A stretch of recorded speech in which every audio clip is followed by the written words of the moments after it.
समय जिसका साथ देता है वो बड़ों बड़ों को मात देता है। अमीर के घर पर बैठा कौवा भी सबको मोर लगता है और गरीब का भूखा बच्चा भी सबको चोर लगता है। जहाँ बात इंसान की अच्छाई पर हो तो सभी खामोश रहते हैं, चर्चा अगर उसके बुराई की हो तो गूंगे भी बोल पड़ते हैं। प्रिय दर्शकों नमस्कार, मैं ज्योतिषाचार्य हरिप्रसाद उपाध्याय आप सभी का मेरे YouTube चैनल के ऊपर स्वागत एवं अभिनंदन करता हूं। सर्वप्रथम अनंत बलवंत श्री हनुमंतलाल जी के पावन चरणों में हम सभी प्रणाम करते हैं। तत्पश्चात इस संपूर्ण जगत चराचर के अधिष्ठात्र देव भगवान श्री सीताराम जी को हम सभी प्रणाम करते हुए आज का हम यह कार्यक्रम शुभारंभ करते हैं। प्रिय दर्शकों, आप सभी ने टाइटल में देख ही लिया है, आज का हमारा यह कार्यक्रम वृश्चिक राशि वालों के लिए है। वृश्चिक राशि वालों के लिए 30 अक्टूबर 2023 को जब राहु और केतु का राशि भ्रमण होगा गोचर के अंदर, तो उसका प्रभाव कैसा रहने वाला है। प्रिय दर्शकों, हमारा यह कार्यक्रम वृश्चिक लग्न एवं वृश्चिक राशि वाले दोनों के लिए है।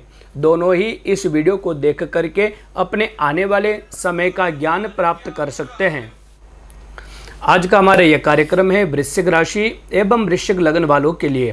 प्रिय दर्शकों, आप कुंडली को देख पा रहे हैं स्क्रीन के ऊपर। हमने वृश्चिक लग्न की एक कुंडली बनाई है, उसमें आप देखेंगे कि राहु पंचम भाव में है मीन राशि में, और आपको केतु दिखेंगे एकादश भाव यानी कि कन्या राशि में आपको केतु दिख रहे हैं।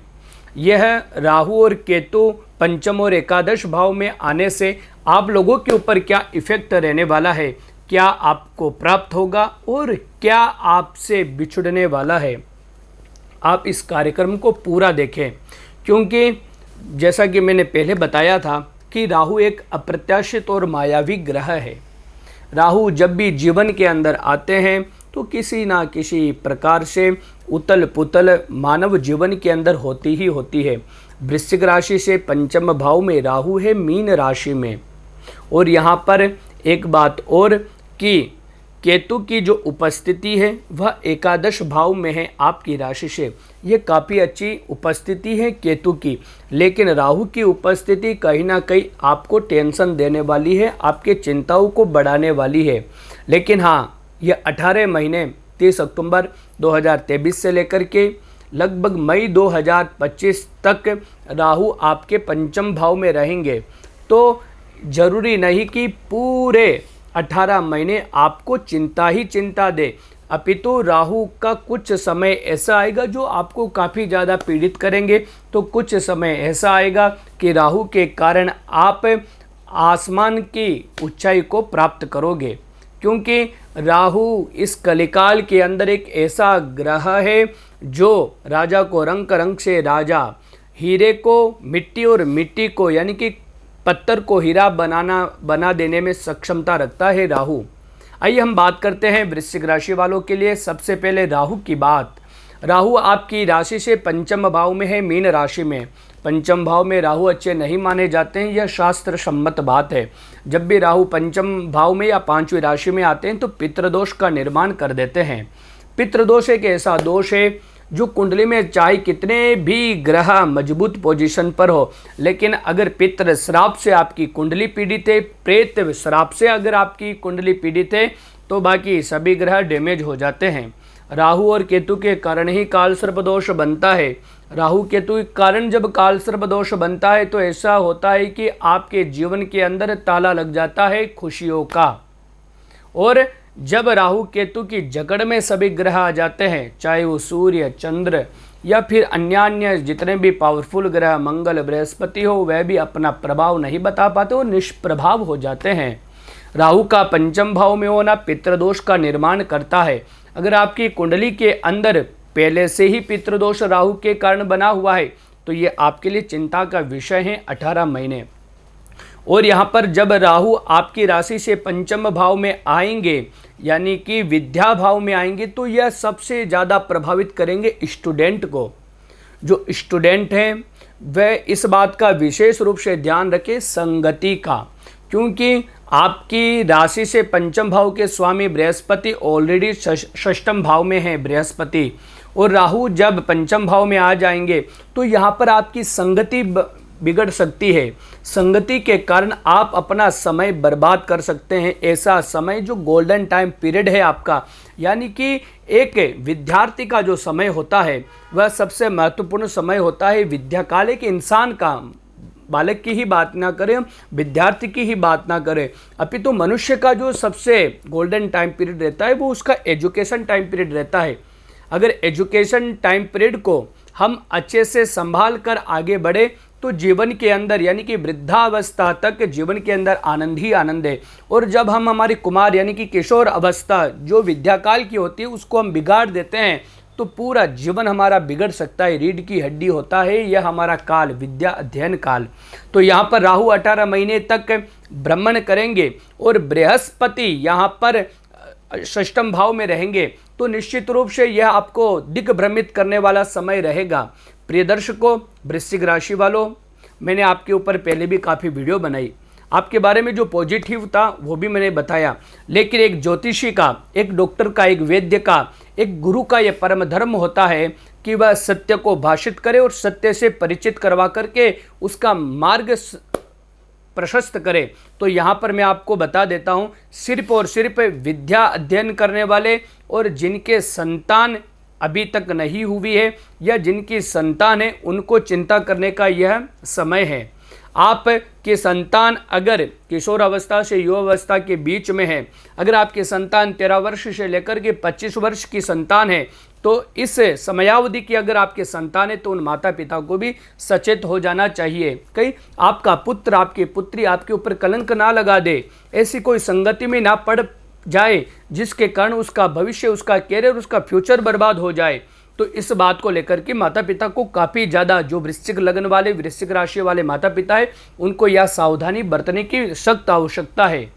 इसलिए ज्योतिष का निर्माण हुआ है कि आप समय को जान करके समय को अपने अनुकूल बना सकते हैं। समय का ज्ञान ज्योतिष शास्त्र करवाता है। यहाँ पर मैं एक बात और आपको बता दूं कि राहु आपको दिग्भ्रमित तब तक करेगा जब तक बृहस्पति षष्ठम भाव में है, और बृहस्पति षष्ठम भाव में रहेंगे लगभग मई 2024 तक। अक्टूबर से लेकर के मई तक लगभग ये समय रहेगा 6 से 7 महीने का। 7 महीने तक आपको विशेष रूप से एजुकेशन के अंदर और आपके संतान के ऊपर ध्यान देना है। वैसे राहु 18 महीने तक रहेंगे आपकी राशि से मीन राशि में, यानी कि पंचम भाव में, लेकिन उन 18 महीनों के अंदर स्टार्टिंग के जो 8 महीने हैं, इन 8 महीनों के अंदर आपको विशेष रूप से ध्यान देना है अपने कैरियर के ऊपर। कैरियर के ऊपर आपको विशेष रूप से ध्यान देना है अपने इन 8 महीनों के अंदर। जब बृहस्पति मेष राशि को छोड़ करके अपनी राशि में, यानी कि अपनी अगली राशि में चले जाएंगे वृषभ राशि में, तब यह चिंता आपकी खत्म हो जाएगी। प्रिय दर्शकों, यह आपके पर्सनल लाइफ के ऊपर भी काफ़ी ज़्यादा इफेक्ट डालने वाले हैं राहु देवता। जब 30 अक्टूबर को राशि परिवर्तन करेंगे तो हो सकता है कि आपके पार्टनर से आपकी अनबन स्टार्ट हो जाए, हो सकता है कि आपके बीच में ब्रेकअप वाली पोजीशन आ जाए, या हो सकता है कि आपका रिलेशन बनता बनता टूट जाए। इस बात का भी आपको विशेष ध्यान रखना है। अगर आप किसी रिलेशन में हैं तो यहाँ पर 7-8 महीने तक रिलेशन को बचा करके रखना है। अगर मई 2024 तक आप अपने रिलेशन को बचाने में कामयाब हुए तो निश्चित रूप से मई के बाद में आपकी लव मैरिज या आपके पार्टनर के द्वारा घर वालों की सम्मति से शादी होने के पूर्णतया योग बन जाएंगे। क्योंकि आप देखेंगे यहाँ पर बृहस्पति षष्ठम भाव यानी कि मेष राशि में उपस्थित है, और मेष राशि में जब बृहस्पति उपस्थित है तो ये चिंता का विषय है, क्योंकि 6-8-12 में बृहस्पति अच्छे नहीं माने जाते हैं। यहाँ पर बृहस्पति आपके लव हाउस, एजुकेशन हाउस के स्वामी बने हुए हैं। जब लव हाउस के स्वामी षष्ठम भाव को छोड़ करके सप्तम भाव यानी कि केंद्र में चले जाएंगे, यहाँ पर एक योग बनता है। अगर लव हाउस के स्वामी केंद्र में चले जाते हैं 1, 4, 7 या 10 में, तो ऐसे इंसान के, ऐसे व्यक्तियों की लव मैरिज यानी कि अपने मनपसंद की शादी होने के योग बनते हैं। तो यहाँ पर बृहस्पति जब तक षष्ठम भाव में रहेंगे तब तक थोड़ा आपको ध्यान रखना है। हो सकता है कि आप अपने पर्सनल लाइफ की बात, आप अपने रिलेशन की बात अपने फैमिली वालों को ना कहें। अगर आप कहते हैं तो आपका रिलेशन टूट भी सकता है, ऐसा भी योग बना हुआ है। लेकिन अगर मई 2024 तक आपने रिलेशन को बचा के रख दिया तो निश्चित रूप से फिर आपकी लव मैरिज या मनपसंद की शादी होने के पूर्णतया चांस बने हुए हैं। प्रिय दर्शकों, यहाँ पर राहु पंचम भाव के फल को थोड़ा कमजोर कर देते हैं, लेकिन राहु की एक दृष्टि पड़ेगी नवम भाव यानी कि कर्क राशि। आप देखेंगे कर्क राशि पर राहु की पूर्ण दृष्टि पड़ रही है, पंचम दृष्टि। जब कोई भी ग्रह त्रिकोण में बैठ करके त्रिकोण को प्रभावित करता है तो निश्चित रूप से यह एक अद्भुत संयोग बन जाता है। और वैसे भी राहु नवम और एकादश भाव और तृतीय भाव में तो अपना विशेष शुभ फल प्रदान करते हैं। यहाँ पर राहु जब पंचम भाव को देखेंगे तो ये 18 महीने तक जो आपका भाग्य सोया हुआ था, जो भाग्य आपका साथ नहीं दे रहा था, भाग्य आपसे छलावा कर रहा था, तो यहाँ पर राहु जब भाग्य भाव को देखेंगे तो राहु आपके भाग्य को, सोया हुआ जो भाग्य है उसको जगा देंगे, भाग्य के लोक को खोल देंगे, दुर्भाग्य आपका दूर चला जाएगा और सौभाग्य आपके जीवन के अंदर आएगा। भाग्य आपका साथ देगा, लेकिन भाग्य किस किस में साथ देगा? पर्सनल लाइफ और एजुकेशन लाइफ में नहीं देगा। भाग्य आपका साथ देगा आपके व्यापार के अंदर, आपकी धार्मिकता बढ़ेगी, आप एक आध्यात्मिक लाइन में जाने की ओर अग्रसर होंगे। आप अपने जीवन के अंदर उन मूल्यों को समझ पाएंगे जो आपके लिए काफ़ी प्रभावित करने वाले हैं, आपके लिए काफ़ी अच्छे हैं। आप अपने जीवन के मूल्यों को समझेंगे, अपने जीवन के महत्व को समझेंगे। जो समय आपने गंवा दिया था नादानी के अंदर, गलत संगति के अंदर, लोगों की बातों में आकर के या आलस्य के द्वारा अभी तक आपने अपना समय गंवाया था, राहु जब भाग्य भाव को देखेंगे तो उन सभी का आभास करवाएंगे और एक नई राह, नई दिशा राहु आपको प्रदान करने वाले हैं। प्रिय दर्शकों, राहु जब पंचम भाव में बैठकर के एकादश भाव को देखेंगे यानी कि कन्या राशि जहां केतु उपस्थित आप देख पा रहे हैं कुंडली के अंदर, तो एकादश भाव में तो राहु अत्यधिक शुभ माने गए और ऊपर से कन्या राशि पर दृष्टि पड़ जाए तो ये सोने पर सुहागा है। जो व्यापारी वर्ग है, जो बिजनेसमैन है, जो गवर्नमेंट से जुड़े हुए अधिकारी हैं, जॉब करने वाले व्यक्ति हैं, उनका प्रमोशन अगर अटका हुआ था तो उनके प्रमोशन के भी योग बनते ही 18 महीनों के अंदर, अक्टूबर के बाद में प्रमोशन के पूर्णतया चांस बने हुए हैं। यहाँ पर कन्या राशि पर जब राहु की दृष्टि पड़ेगी तो व्यापार अगर आपका छोटे लेवल का है तो वह विस्तार व्यापक हो सकता है, आपका व्यापार विस्तार कर सकता है। आपका व्यापार अगर देश में चलता है, अगर आपने प्लानिंग बना रखी थी कि मेरा व्यापार देश के बाहर भी जाए, अपने राज्य के बाहर या डिस्ट्रिक्ट के बाहर या अपने गांव के बाहर भी हम फैलाएं, तो ये निश्चित रूप से राहु इस व्यापार को भी आपका बढ़ाने वाला रहेगा। राहु टोटल ऑल ओवर आपके व्यापार और भाग्य और पैसे को लेकर के काफ़ी अच्छा है। लेकिन पुनः राहु जब नवम दृष्टि से आपके लग्न को देखेंगे यानी कि प्रथम भाव को देखेंगे तो ये थोड़ा चिंता का विषय पुनः बन जाता है, क्योंकि यहाँ पर ऑलरेडी शनि दशम दृष्टि से आपके लग्न को देख रहे हैं। लग्न को जब शनि देख रहे हैं और जब राहु भी लग्न को देखेंगे प्रथम भाव को, जब दो कोई पापी ग्रह आपके मस्तिष्क में चलते हैं तो मानसिक चिंताएं आपकी बढ़ जाती हैं, स्ट्रेस बढ़ जाता है। लेकिन जैसा कि मैंने आपको सचेत किया, स्ट्रेस और चिंता अगर बढ़ेगी तो उसका सबसे बड़ा कारण रहेगा आपकी लव लाइफ, आपकी एजुकेशन लाइफ या फिर आपके संतान को लेकर के। प्रिय दर्शकों, राहु का ये प्रभाव हमने आपको बताया और कब से कब तक आपके एजुकेशन, आपकी पर्सनल लाइफ या आपके संतान को लेकर के चिंता रह सकते हैं, इसके बारे में भी हमने आपको पुनः सचेत किया है। आपको विशेष ध्यान रखना है 30 अक्टूबर से लेकर के आपको मई 2024 तक अगर आपने ये समय निकाल दिया है, अपने संतान के ऊपर आपने ध्यान दे दिया है, आपके रिलेशन को अगर आपने बना करके रख दिया है या आपके एजुकेशन के अंदर आप गलत संगति से बच गए, तो आगे आने वाले जो राहु का लगभग 1 वर्ष या 11-12 महीने जो रहेंगे फिर बाद के, वो काफ़ी अच्छे रहेंगे राहु की कृपा से। क्योंकि देखिए, कोई भी ग्रह होता है तो वह पहले टोक पीट के उस व्यक्ति की परीक्षा लेता है कि ये कितना मजबूत है।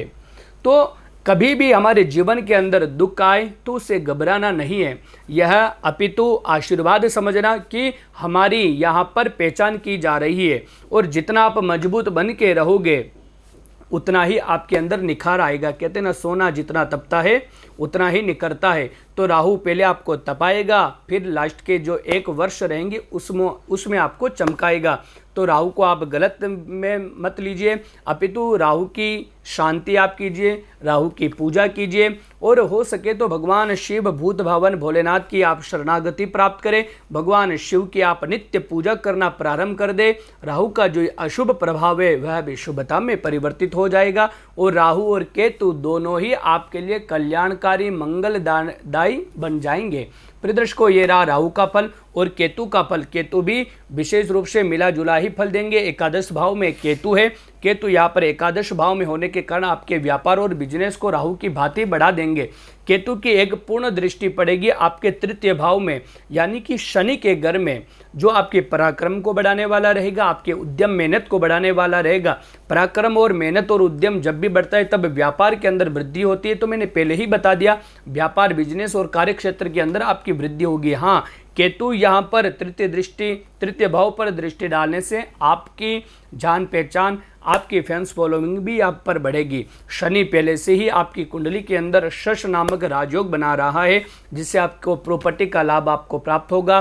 प्रॉपर्टी के साथ साथ में 4 नवंबर 2023 के बाद जब शनि पुनः मार्गी होंगे, उसके बाद में नवंबर के बाद में आपके प्रॉपर्टी के योग बनते हैं। आपके माता के स्वास्थ्य में भी लाभ के योग यहाँ पर देखे जाते हैं। जमीन जायदाद, भूमि, वाहन, मकान के भी योग बनते हैं 4 नवंबर के बाद में।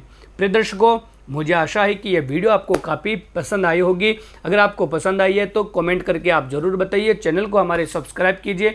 हम आपसे विदा लेते हैं। अगली राशि में, अगली वीडियो में हम बात करेंगे धनु राशि वालों के लिए राहु और केतु का गोचर में भ्रमण होना क्या रहने वाला है। तब तक मैं आप सभी से विदा लेता हूँ। एक बार पुनः आप सभी को नमस्कार। जय श्री हरि।